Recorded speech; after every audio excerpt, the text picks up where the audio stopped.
Mesdames et messieurs, chers téléspectateurs de la chaîne préférée, la chaîne des informations sur Diabas Communication, émettant donc depuis Nati Tengo, nous sommes donc en direct de vous ce matin pour parler un peu de la politique au niveau donc de la 4e circonscription électorale du Bénin, qui regroupe donc les communes ci-après Nati Tengo, Tukuntuna, Kwande, Keru, Wassa, Penko.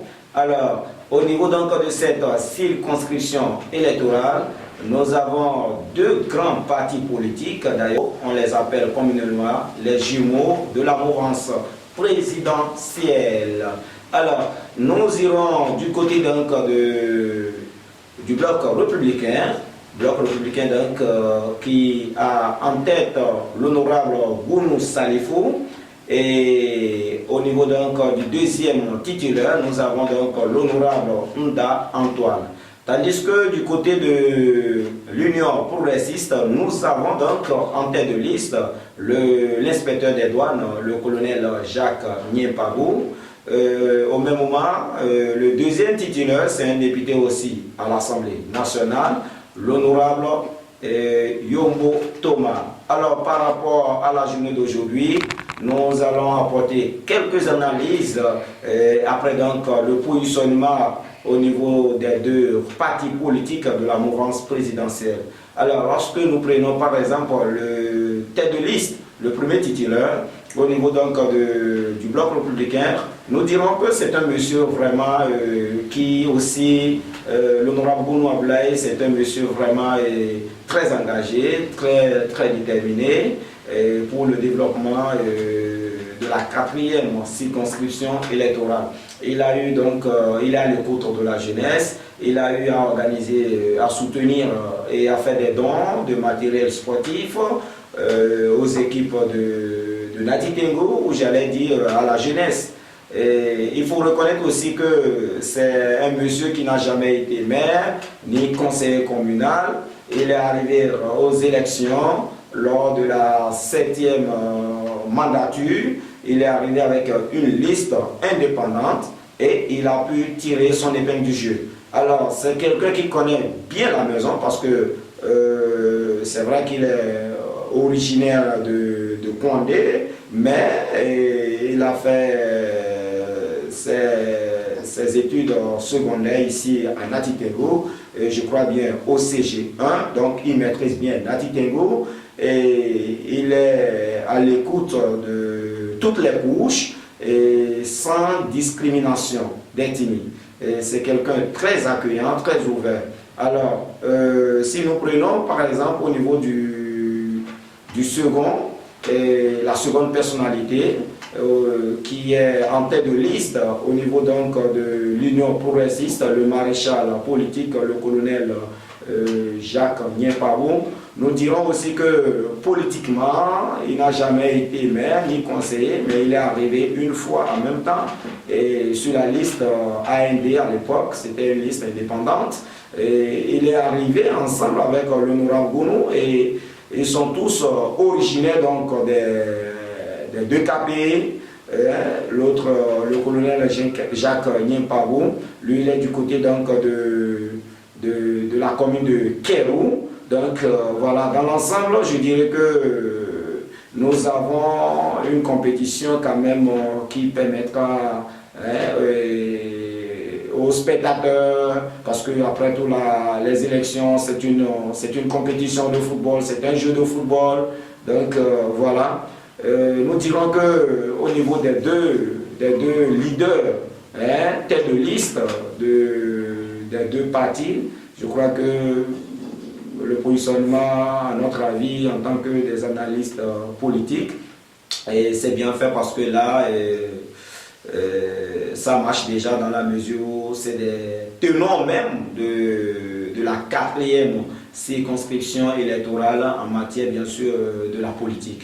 En deuxième position, celui-là qui connaît la maison, qui fut plusieurs fois maire à Nati Tengo, et qui a été à l'Assemblée nationale plusieurs fois, l'honorable Nda Antoine. Et je crois qu'à son niveau aussi, je dirais, c'est quelqu'un qui a été vraiment à l'écoute de la jeunesse. C'est quelqu'un qui n'incarne pas en lui une question de, c'est-à-dire il est supérieur à l'autre. Non, c'est quelqu'un qui est cool dans son genre et qui écoute avant de parler. Il ne sous-estime personne. Donc c'est quelqu'un aussi par le passé et qui continue d'ailleurs de s'occuper des internats, des orphelins, des dons, des œuvres humanitaires. Donc c'est quelqu'un qui vraiment est attaché à son peuple. Alors au niveau de l'Union progressiste par rapport au deuxième titulaire, c'est un ancien ministre, un ancien maire. Bon, c'est quelqu'un politiquement aussi, c'est un professeur d'SVT, c'est quelqu'un politiquement aussi qui n'est pas du tout prénable politiquement parce que il pèse dans la mesure où, quand nous prenons un peu son parcours politique, ministre, maire, député, je crois que c'est quelqu'un quand même qui a un agenda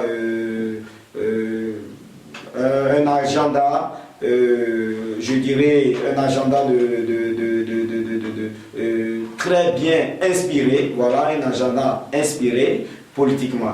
Donc voilà ce que nous pouvons dire pour le moment par rapport donc, à nos analyses que nous allons apporter suite au positionnement des candidats, des deux premiers titulaires au niveau donc, des deux bords politiques de la 4e circonscription électorale d'ailleurs. Ce sont ces deux bords politiques de la mouvance présidentielle qui font le beau temps dans la 4e circonscription électorale.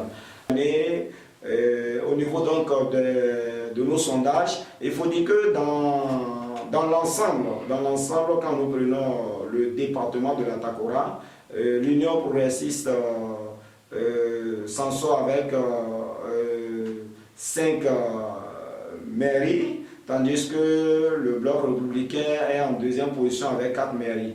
Même en termes de suffrage, nous constatons quand même qu'il y a un léger avancé de l'Union progressiste comparativement à leurs frères et sœurs, ou j'allais dire leurs frères jumeaux et bloc républicain. Bon, vous savez, la politique, elle est ce qu'elle est, l'homme est multidimensionnel, donc c'est fort possible que les choses changent, mais tenant compte déjà de l'engagement, de la stratégie de part et d'autre, je dirais que c'est au soir du 8 janvier que nous pourrons quand même déterminer celui qui sera vainqueur parce que la compétition ne sera pas facile, elle sera rude. Donc voilà ce que nous pouvons dire pour le compte donc, de cette émission. Mesdames et messieurs, chers téléspectateurs, nous émettons donc en direct de Nati Tengo Kati Kousbourou. Alors n'hésitez pas à nous contacter. N'hésitez pas également à nous envoyer vos suggestions. Je vous rappelle que la chaîne de communication, Diabas Communication, est suivie sur les plateformes de communication de notre nouvelle génération. En direct de vous, c'est Salifou Djongoro, directeur de publication de cette agence de communication. Merci cordialement, votre.